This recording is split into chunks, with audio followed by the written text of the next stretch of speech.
šis nemaz nebūs viegli. Labi. Pat tagad izsakot šos vārdus purcījums, raudu un smējos reizē, jo 2023. gadā piedzīvoju no purva ārā rāpšanās procesu. Pagājušais gads iesākās ar lēmumu, ka būs jāatvadās no mājas, kurā esmu dzimusi un augusi. Kāpēc šīs izvēles pieņemšana bija tik grūta?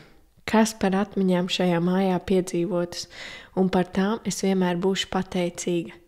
Īpaši cilvēkiem, kas tās radījuši. Kad Opis un Ome cēla šo lielo māju, tā manā dzīvē ienāca kā pilna spektra emociju bumba, kas parādīja mīlestību, darbu, atbildību, rūpes, raizes, priekus, sāpes, zaudējumu, kas ļāva pavērt sirdi plašāku un piedzīvot tos īpašos mirkļus ar mīļajiem, sieviešu piestrāvotajā mājā ar mīlestību. Jautrākās atmiņas būs vienmēr palikušas ģimenes un draugu lokā svinot un priecājoties.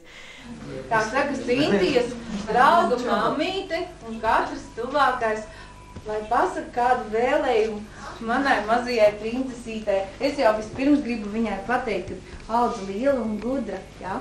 Un klausi mammu. Jā, tas ir mana vēlējums. Un tagad tā viņas vēlējums. Nu, kāds tu būsi paklausīga? Laba meitiņa man būs, jā? Nezinu, nevar izdomāt. Vai, Dievs, es domāju, ka būs liela un gudra, jā? Labi? Tagad tēta vēlējums. Es jau tikko teicu, es saku, klausi mammu. Jā, Klausi būs visu māmiņa, audz liela, skaista, gudra, čakla. Un pa prieku tavai māmiņai, omītei, tētim un visiem taviem mīļajiem cilvēkiem, ja? Jā, Jā, un esi vienmēr tikpat mīļa kā tagad.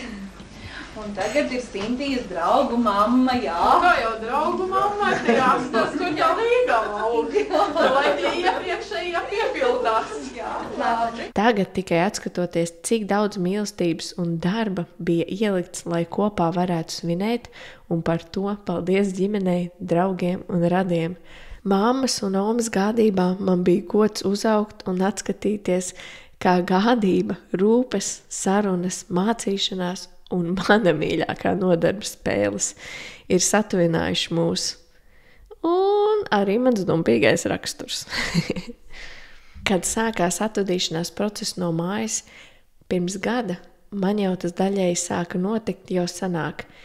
Kad uzsāku kopdzīvi ar vīru, mēs sapņojām par dzīvi ārpus Rīgas.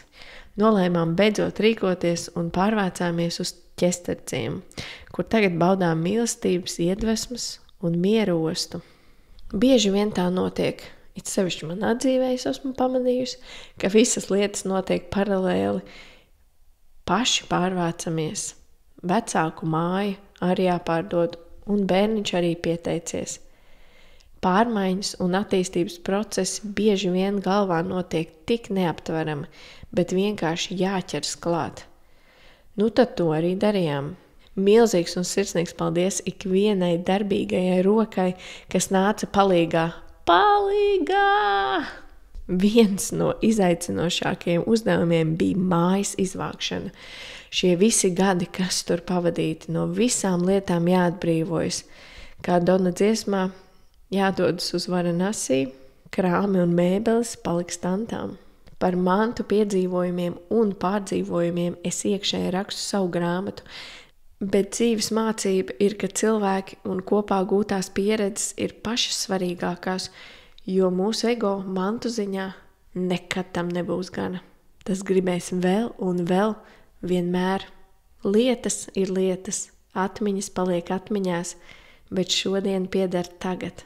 Tāpēc tās baudīšana ir tik svarīga ar līdzcilvēkiem. Dzīve jau ir tāds mūžīgs balanss, bet atvadīties no savas lielākās mantas mājas bija vesels emociju karusels, kas paliks sirdī, atmiņā un pateicībā.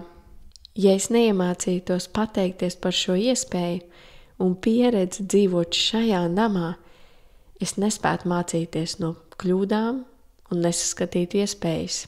Tāpēc manā dzīvē pateicība ir mans dzinējspēks. Vai gribi zināt patieso iemeslu, kāpēc bija pienācis laiks atvadīties no mājas? Neteikšu. Nu labi, pierunāju. Jauns ceļš bija pienācis, lai cik bailīgs un nezināms tas būtu, bet tas ir šis ceļš, kas pilns ar piedzīvojumiem un kas ir jāuzsāk, jo to neuzsākot attīstību un pārmaiņas nevarētu notikt. Ar patiesu prieku domāšu, ka šī māja kalpos ar mīlestību jaunajai ģimenei. Šāds ir šis mazais visuma stāsta piliens nebeidzamajā cilvēku jūtu okeānā, lai attīstība virza nākotni.